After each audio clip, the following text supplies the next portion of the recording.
Paul Lin, collectionneur des objets relatifs à l'art de la marionnette, a décidé de faire don au Musée national de Taïwan de ses 11 000 pièces collectionnées durant les 36 dernières années. Selon Robin Ruizandal, certaines des marionnettes revêtent une fonction funéraire.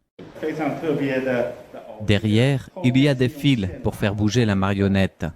Ce genre de marionnette était créé pour les personnes qui n'ont pas de descendants. C'est-à-dire que lorsqu'une personne décède, elle veut avoir quelqu'un qui pleure pour elle, et elle peut créer ce genre de marionnette à mettre dans le village qui pleurera en chantant « Tu me manques, je suis si triste ». Les marionnettes et les scènes de spectacle de Paul Lin provenant de Taïwan et aussi des différents pays d'Asie sont actuellement exposés au théâtre Nadou à Taipei. Paul Lin, ancien médecin, estime que compte tenu de son âge, il est grand temps de se séparer de cette collection afin que cet art puisse bénéficier à tous. Que ce soit du point de vue de la littérature, de l'art ou autre, il est possible de comprendre toute une culture relative à une époque à partir des marionnettes.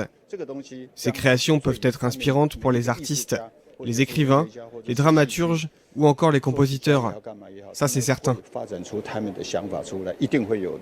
Le Musée national de Taïwan prévoit d'étudier ces marionnettes sur 2 ans et d'investir 20 millions de dollars taïwanais pour réaménager les espaces de collection.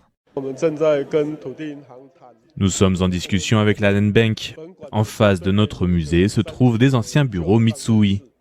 Si nous concluons nos négociations, nous pourrons rénover le lieu afin d'installer une exposition permanente de marionnettes.